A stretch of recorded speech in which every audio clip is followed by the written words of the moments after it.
तो welcome back. कुछ reasons की वजह से वीडियो थोड़ा लेट हो रहे हैं, तो उसका कोई सीन नहीं। अभी जो आज का जो वीडियो है वो बहुत ही इंपॉर्टेंट और अच्छा वीडियो है। तो किसी सम रीजंस की वजह से वीडियो लेट हो गया और ये बहुत ही लेट वीडियो आ रहा है, पता है मुझे भी। तो ठीक है, अभी के पीरियड में जो लैपटॉप लेने का सोच रहे हैं या जो लैपटॉप लेने का जिनका प्लान चल रहा है, तो उनके लिए ये बहुत ही अच्छे ऑफर्स आए हैं अमेजोन पे। अमेजोन के ऊपर और भी दूसरे वेबसाइट्स पर भी आए हैं बाइंग वाले, लेकिन अमेजोन पे एक बहुत ही अच्छा ऑफर चल रहा है, बैक टू कॉलेज ऑफर। ठीक है, जिसके बारे में आप लोगों को जानना बहुत जरूरी है। तो बैक टू कॉलेज ऑफर में क्या है, देखो बहुत सारे लैपटॉप जो कि हर अच्छे से अच्छे ब्रांड के और अच्छे से अच्छे जनरेशन के लैपटॉप है। ठीक है, लेटेस्ट से लेके ओल्ड जनरेशन तक सब है उसमें। तो देखो कैसा है, इसमें बहुत सारे लैपटॉप ऐसे भी है जिनकी जो लॉन्च डेट है वो ओल्ड है। ठीक है, या फिर लॉन्च डेट ओल्ड है या फिर उनका जो मैन्युफैक्चरिंग भी ओल्ड हो सकती है। ठीक है, जैसे कि अभी 2024 चल रहा है, तो ऐसा मान लो कि किसी लैपटॉप की लॉन्च डेट 2022 है, तो वो बैक टू कॉलेज ऑफर में आपको ओल्ड मैन्युफैक्चर लैपटॉप भी मिल सकता है, लेकिन न्यू लैपटॉप मिल रहा है। तो और आपको वारंटी गारंटी के साथ मिल रहा है अमेजोन से। जो अमेजोन की एक तो वारंटी है, 10 दिन की रिप्लेसमेंट वारंटी है, और ऊपर से आपको कैसा है कि ऊपर से आपको ब्रांड वारंटी भी जहां से आप यूज करोगे वहीं से मिलेगी, है ना। तो उससे कोई फर्क नहीं पड़ता, मैन्युफैक्चरिंग वगैरह से थोड़ा बहुत फर्क पड़ता है, लेकिन जितना डिस्काउंट मिल रहा है उस हिसाब से ये बहुत है। ठीक, जितना डिस्काउंट मिल रहा है उस हिसाब से हम चला कर ले सकते हैं। ठीक है, तो सबसे पहला हमारा जो हम कैटेगरी वाइज देखते हैं। ठीक है, तो कैटेगरी में क्या है, सबसे पहले i3, i5, i7, i9, ये हमारा बेसिक है। ठीक है, इंटेल, इसमें राइजन भी सेम ही होता है और ये इंटेल भी। अब इन माय ओपिनियन, यानी मेरे ओपिनियन में ये सीन है कि देखो मुझे लगता है कि इंटेल के जो लैपटॉप्स होते हैं वो बेहतर होते हैं राइजन के मुकाबले में। जो राइजन के लैपटॉप होते हैं वो बेंचमार्क वगैरह हम ठीक आ जाते हैं, लेकिन और भी बहुत सारी टेक्निकल चीजें होती है जिनमें मुझे लगता है इंटेल लैपटॉप अच्छे होते हैं राइजन के मुकाबले में। इंटेल लैपटॉप के लिए अच्छा है, राइजन पीसी के लिए अच्छा है। ठीक है, पीसी के लिए इंटेल राइजन दोनों अच्छा है, लेकिन इंटेल जो है वो लैपटॉप के लिए ज्यादा बेहतर है, मुझे ऐसा लगता है, ये मेरा ओपिनियन है। ठीक है, और इसके बाद देखो सबसे पहला i3 का लैपटॉप आज के दौर में लेकर आपको फायदा नहीं है, लेकिन आपका बजट बहुत कम है, 30,000 25,000 ऐसी रेंज में बजट है आपका, तो आप i3 के लैपटॉप पे जा सकते हो। और आपके मतलब एकदम बेसिक से काम है, आपको कुछ बड़ा काम नहीं है, आपको कुछ बहुत ज्यादा कुछ करना नहीं है, तो i3 में आप जा सकते हो विदाउट ग्राफिक वाली। ठीक है, वो 25 से 35,000 की रेंज में आपको मिल जाएगी, 25,000 टू 35,000 की रेंज में। लेकिन अगर आपको अच्छा लैपटॉप चाहिए, i5 i7 चाहिए, i5 i7 में भी कौन सी जनरेशन, 12 तक तो बोल्ड हो गई, 13 14 वगैरह भी है न्यू जनरेशन से।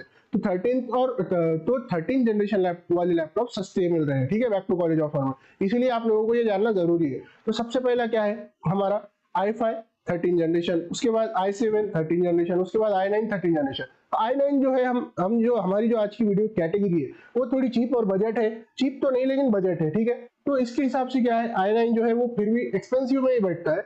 i9 आप देखोगे तो 80-90 हजार 1 लाख के ऊपर ही जाएगा आपको, है ना। ग्राफिक वाला, विदाउट ग्राफिक वाला में भी कम में आ जाए, लेकिन ज्यादातर में तो जाएगा ही। और आपका लक बाय चांस आ गया तो आ गया। ठीक है, और इसके बाद मेरे ओपिनियन में आपको लैपटॉप में सबसे पहले कंपनीज में क्या है, मुझे जो जो मेरे ओपिनियन में बेस्ट कंपनी सबसे पहले जो है वो डेल है, उसके बाद जो आती है वो asus है, उसके बाद जो आती है वो HP है, उसके बाद जो आती है वो एसर है। ठीक है, एसर ठीक ठाक है, वो ड्यूरेबल नहीं होते हैं, हमें क्या लैपटॉप जो होता है वो कैरी करने के लिए ही हम लेते हैं और किसी भी बैग में लेकर घूमने वगैरह के लिए। ठीक है, लेकिन एसर के लैपटॉप को एक प्रॉपर इन्वायरमेंट जरूरी है, एक अच्छा बैग लेना पड़ता है, शॉक प्रूफ बैग वगैरह, वो सब उसकी कॉम्प्लिकेशन है ना।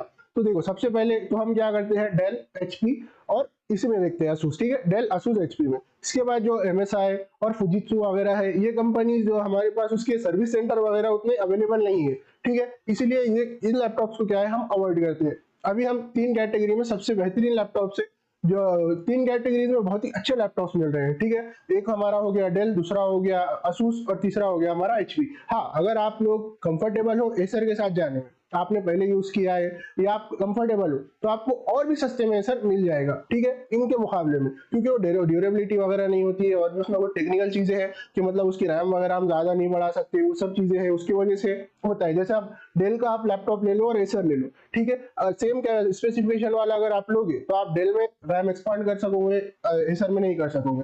डेल में आपको SSD का स्लॉट मिलेगा एक्स्ट्रा वाला, जिसमें आप अपना स्टोरेज रख सकते हो, SSD HDD वगैरह, एसर में नहीं मिलेगा। ये सब चीजें होती है। ठीक है, ये कॉम्प्लिकेशंस आती है। तो इसके वजह से आप क्या कर सकते हो, डेल, असूस या एचपी की तरफ जा सकते हो। तो इसमें बहुत सारे लैपटॉप है। अब मैंने आपको बता दिया है कि मेरे ओपिनियन में कौन कौन से लैपटॉप की कंपनीज अच्छी है, कौन कौन से लैपटॉप अच्छे हैं। अभी आपको दूसरे भी ब्रांड्स में देखने को मिलेंगे, आप या फिर अपना जो फेवरेट ब्रांड है या पसंदीदा ब्रांड है या आपको जो पसंद है आप उसकी तरफ भी जा सकते हो, और आप उससे रिलेटेड कमेंट कर देना। अगर आपको नहीं समझ में आ रहा है तो हम क्या करेंगे, उसका ओपिनियन, हमारा ओपिनियन या फिर हम आपको उसमें हेल्प करने की कोशिश करेंगे, ठीक।